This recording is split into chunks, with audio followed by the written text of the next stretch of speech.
ఓం గం గణపతియే నమః. స్వర్ణలక్ష్మి నమస్తే అస్తు. పరబ్రహ్మ స్వరూపిణి రాజ్యం దేహి ధనం దేహి సర్వకామాంచ దేహి మే. శ్రీ పరాభావ నామ సంవత్సరంలో స్వర్ణలక్ష్మి అమ్మవారు ధనుస్సు రాశి వారికి విశేషంగా ధనాన్ని, ఆయుష్ని, ఐశ్వర్యాన్ని ప్రసాదించాలని మనం కోరుకుందాం. అమ్మవారి కృప వల్ల ప్రతి ఒక్కరికి పరబ్రహ్మ తత్వం కలిగి ఉంచే ఒక ఆలోచన అందరికీ ఉండాలి. అమ్మవారికి మనకి బ్రహ్మ జ్ఞానాన్ని ఇవ్వాలి. ఎప్పుడైతే బ్రహ్మ జ్ఞానం మనకు ఉంటుందో మన చుట్టూ జరిగే ప్రతిదాన్ని మనం అత్యంత శోభాయమానంగా, దివ్యాయమానంగా, పవిత్రంగా చూడటం స్టార్ట్ చేస్తాం.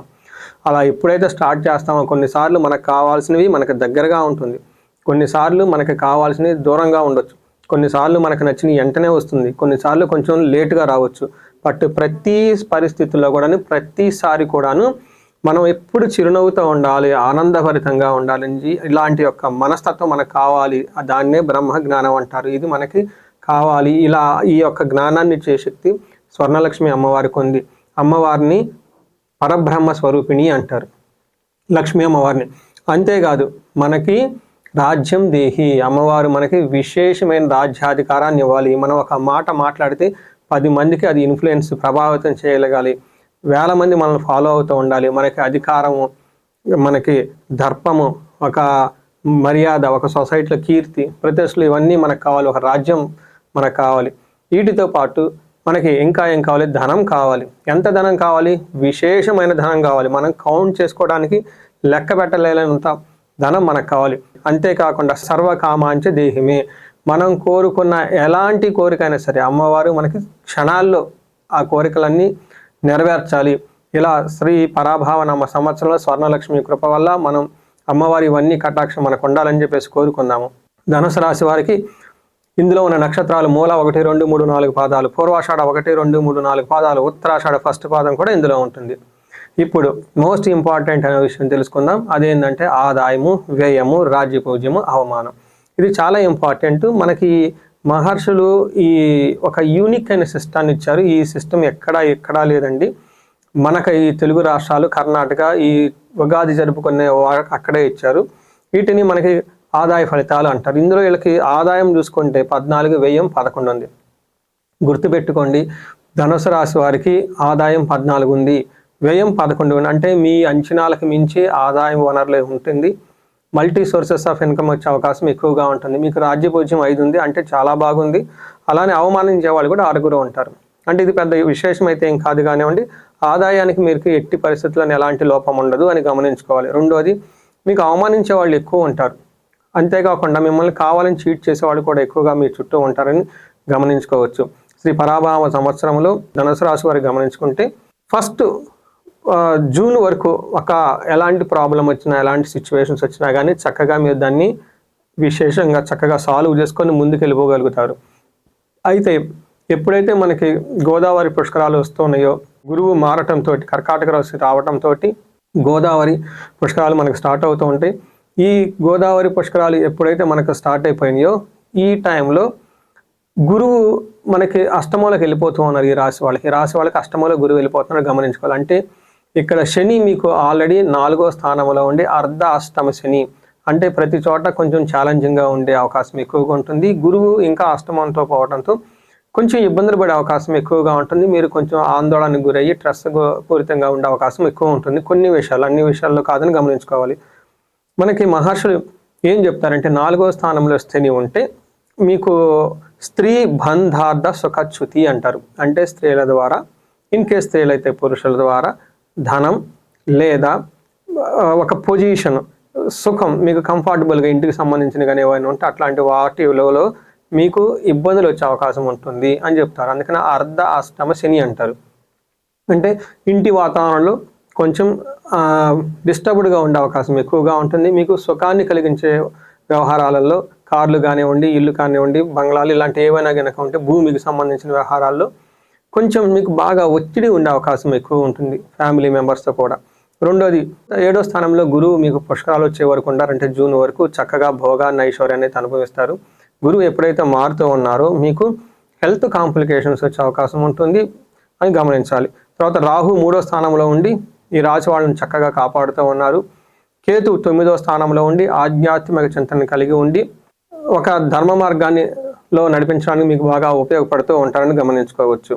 మనకి 4వ స్థానంలో శని ఉంటే ఏమవుతుంది, దీనివల్ల మనకి స్వస్థాన హానికృత్ అంటే మీరు ఏదైతే కనుక ఒక పొజిషన్ ఒక స్టేటస్లో ఉన్నారో అక్కడ మీకు భంగం వాటి అవకాశం ఉంటుందని తెలుసుకోవాలి.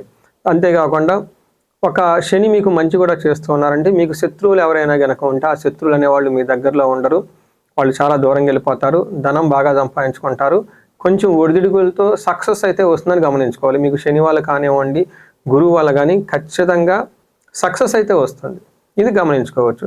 తర్వాత 7వ స్థానంలో ఎప్పుడైతే గురువు ఉన్నారో జూన్ వరకు ధనం విషయంలోను హెల్త్ విషయంలోను అన్నదమ్ముల నుంచి మంచి సపోర్ట్ కానివ్వండి ఆధ్యాత్మిక చింతన ఎక్కువగా ఉండేసి చక్కగా ఉంటారని గమనించాలి. తర్వాత గురువు జూన్లో మారటంతో ఇక్కడ కొంచెం మీకు ఇబ్బంది పడే అవకాశం ఉంటుంది. ఒక పక్క ఈ ఛాలెంజెస్ ఇస్తూనే గురువు చక్కటి విద్యను ఇస్తూ ఉంటారు, టయానికి ధనం వస్తుంది, టయానికి మంచి ఫుడ్ తింటూ చక్కగా హెల్దీగా ఉంటారు. అయితే ఇక్కడ అష్టమంలో గురువు ఉండటంతో మేనేజ్మెంట్ పొజిషన్లో ఉన్న వాళ్ళకి లేదంటే ఒక జాబులు ఎవరైతే చేస్తూ ఉన్నారో ఈ జాబుల్లో ప్రాబ్లం వచ్చే అవకాశం ఎక్కువ ఉంటుందని గమనించుకోవచ్చు. అష్టమంలో గురువు ఉండటం వల్ల చాలామందికి నాకు వచ్చిన క్లయింట్స్కి అంటే ఫీడ్బ్యాక్ నేటి మహర్షులు చెప్పింది ఒకటైతే, బట్ రియల్ టైంలో మనం చూసుకుంటే వీళ్ళకి చేస్తున్న వృత్తిలో ఇన్సిగ్నిఫికెంట్గా అంటే ఒక విలువ లేని వాళ్ళగా పెద్ద మీకు ఒక వైబ్రెంట్ పొజిషన్ అయితే ఏముండదు, ఏదో జాబ్ ఉంటుంది కాబట్టి ఉంటుంది, ఏదో చేయాలి కాబట్టి చేస్తూ ఉంటారు, మీకు ఈ జాబ్లో పెద్ద గుర్తింపు అయితే ఏముండదు, ఏదో బలవంతంగా మీకు ఎక్స్పీరియన్స్ లేని ఫీల్డ్లో ఉండేసి ఇబ్బందులు పడుతూ ఉండే అవకాశం ఎక్కువ ఉంటుంది. రాహు 3వ ఇంట్లో ఉండటంతో ఇక్కడ మనకి కొన్నిసార్లు మంచి సపోర్ట్ ఇచ్చి ముందుకు తీసుకెళ్ళిపోయే అవకాశం ఎక్కువగా ఉంటుంది, కొన్నిసార్లు సమాజంలో పొరులు పోయే అవకాశం కూడా ఉంటుందని గమనించాలి. టోటల్గా ధనానికైతే ఎటువంటి పరిస్థితుల్లో కూడా చక్కగా ఉంటుంది. ఫైనల్గా ఎన్ని ఇబ్బందులు ఉన్నా కానీ ఈ సంవత్సరంలో విజయ పదములు అయితే ఖచ్చితంగా దూసుకొని పోతారు అని చెప్పుకోవచ్చు. మనకి ఇందులో ఉన్న నక్షత్రాల ప్రకారం చూసుకుంటే మూల, పూర్వాషాఢ, ఉత్తరాషాఢ నక్షత్రాలు ఉంటాయి. మనకి మహర్షులు అంగగోచారం అన్న ఒక కాన్సెప్ట్ని ఇచ్చారు. ఈ కాన్సెప్ట్ ప్రకారం చూసుకుంటే మూలా నక్షత్రంలో ఉన్న వాళ్ళకి సర్వజన పూజ్యము సంతోషము అని చెప్తారు. అంటే వీళ్ళు చాలా సంతోషంగా ఉంటారు, అందరి నుంచి మంచి అభినందనలు వస్తూ ఉంటాయని గమనించవచ్చు. అయితే హెల్త్ విషయంలో కొంచెం జాగ్రత్తగా ఉండటం ఎంతైనా అవసరం మూలా నక్షత్రం వాళ్ళకి. పూర్వాషాఢ నక్షత్రం వాళ్ళకి సంతోషంగా ఉంటారు, చక్కగా హెల్త్ విషయంలో కొంచెం జాగ్రత్తగా ఉంటే సరిపోతుంది, ధనానికి కూడా కొంచెం ఇబ్బంది పడే అవకాశం ఉంటుంది. పూర్వాషాఢ నక్షత్రం వాళ్ళకి అంతకుముందు ఏదైనా కనుక పనులు ఉంటే కొత్తగా ఏదైనా పనులు కనుక స్టార్ట్ చేస్తే మీ డ్రీమ్ ప్రాజెక్ట్స్ లేదంటే మీరు బాగా ఇష్టపడి చేసుకున్న పనులు ఈ సంవత్సరంలో బాగా ఆలస్యమై ఆగిపోయే అవకాశం ఎక్కువ ఉంటుంది. మీరు ఈ టైంలో నిరుత్సాహానికి గురి కాకుండా ఆల్టర్నేటివ్గా ఏమైనా పెట్టుకోవటము లేదంటే రిసోర్సెస్ ఆల్టర్నేటివ్ ఆ కాంపెన్సేట్ అయ్యే రిసోర్స్ ఆ బడ్జెట్ ఈ టైంలో ఎక్కువగా పెట్టుకుంటే ఆ టైం వచ్చినప్పుడైతే అవుతుంది. ఉత్తరాషాఢ నక్షత్రం వాళ్ళకి సంతోషంగా ఉంటారు, పట్టాభిషేకము అంటే ఒక మంచి పదవి వచ్చే అవకాశం ఎక్కువ ఉంటుందని గమనించాలి. వీటితో పాటు ధనానికి సంబంధించి హెల్త్కి సంబంధించి ఆరోగ్యానికి సంబంధించిన ఎక్కువగా ఛాలెంజెస్ అయితే ఉన్నాయని తెలుసుకోవచ్చు. చూసారు కదండి శ్రీ పరాభావనామ సంవత్సరంలో ధనస్సు రాశి వారికి ఎలా ఉందో. ఫస్ట్లో కొంచెం బాగున్నా కానీ జూన్ తర్వాత కొంచెం ఛాలెంజింగ్గా ఉంటుంది. ఈ టైంలో కొత్తగా ఎవరికైనా బిజినెస్ లాంటివి చేయటము, కొత్తగా వచ్చిన వాళ్ళని నమ్మటం, కొత్తగా పరిచయాలైన వాళ్ళని నమ్మటము ఇలాంటి విషయాలు చేయకుండా రిస్కీగా ఉండి ఉపయోగం లేని పనులు ఏమైనా ఉంటే అలాంటి వాటిని కట్ చేసుకొని అనవసరమైన ఫ్రెండ్షిప్స్ ఇవన్నీ కట్ చేసుకొని చక్కగా మీ మీద మీరు ఆధ్యాత్మికంగా టైం స్పెండ్ చేయటం, గుడులు ఎక్కువగా తిరగటము, తర్వాత మీ ఫ్యామిలీ మెంబర్స్తో టైం ఎక్కువ స్పెండ్ చేస్తూ ఉండటం ఉంటే చాలా బాగుంటుంది. సో ఇది ఈ రాశి వాళ్ళకి క్లుప్తంగా. ఈ రాశి వాళ్ళు చూసుకుంటే మనకి పరిహారాల లిస్టులో ఫస్ట్ వీళ్ళకి శని పిప్పలాద స్తోత్రాన్ని ఖచ్చితంగా చదువుకోవాలి, హనుమాన్ చాలీసా ఖచ్చితంగా చదువుకోవాలి. వీటితో పాటు శనివారం శనికి తైలాభిషేకం చేయించుకోవటం, అట్లీస్ట్ శని త్రయోదశి రోజునన్న శనికి తైలాభిషేకం చేయించుకోవటం చాలా ముఖ్యం. ఈ రాశి వాళ్ళకి గురువు అష్టమంలో ఉండటం వల్ల పుష్కరాల టైం తర్వాత ఒక్కసారి కోటప్పకొండ పుణ్యక్షేత్రాన్ని దర్శించి అక్కడ దేవస్థానం వాళ్ళు గురుగ్రహ శాంతి కోసం హోమం చేస్తూ ఉంటారు. ఆ హోమం చక్కగా చేయించుకోవచ్చు. కొన్నిసార్లు ఆన్లైన్లో కూడా చేస్తూ ఉంటారు దేవస్థానం వాళ్ళు. అది వాళ్ళ ఫెసిలిటీ కూడా ఉంటే అలా కూడా ఖచ్చితంగా చేయించుకోవచ్చు దూరంగా ఎవరన్నా ఉంటే, ఎన్ఆర్ఐలు కానీ వీళ్ళు కానీ. ఇవి కాకుండా మీ యొక్క ఇండివిజువల్ జాతకంలో ఇంకా ఏదైనా కనుక ప్రాబ్లమ్ని ఫేస్ చేస్తూ ఉంటే ఒక్కసారి కన్సల్టేషన్ తీసుకుంటే చాలా బాగుంటుంది. మీరు చూశారు కదండి, ఇప్పుడు ఇన్ కేసు ఎవరికైనా భార్యాభర్తల మధ్య బాగా డిస్టర్బెన్స్గా ఉంటే అన్యోన్య దాంపత్య పాశుపత అభిషేకం చేయించుకోండి. ఇంకా ధనానికి ఎవరికైనా ఇబ్బంది పడుతూ ఉంటే వాళ్ళకి స్వర్ణలక్ష్మి విశేష హోమము లేదా కుబేర పాశుపత అభిషేకం చేయించుకుంటే చాలా బాగుంటుంది. కార్యజయం కోసం బాగా లేట్ అవుతుంది, పనులు ముందుకు అవ్వట్లేదు, ఇబ్బంది పడిపోతున్నాం అనుకున్న వాళ్ళకి మన్యు పాశుపత అభిషేకం చేయించుకుంటే చాలా బాగుంటుంది.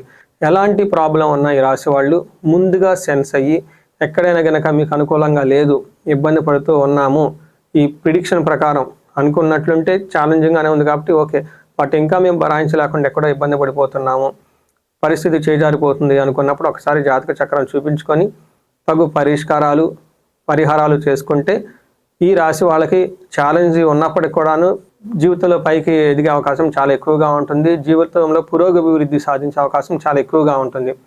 ఈ రాశి వాళ్ళకి అష్టైశ్వర్యాలు కలగాలని, భోగభాగ్యాలు కలగాలని, స్వర్ణలక్ష్మి అమ్మవారు విశేషంగా వీళ్ళకి ధనంతో పాటు అన్ని కోరికలు సిద్ధించేలాగా కరుణ చూపాలని చెప్పేసి నేను కోరుకుంటున్నాను. నమస్తే.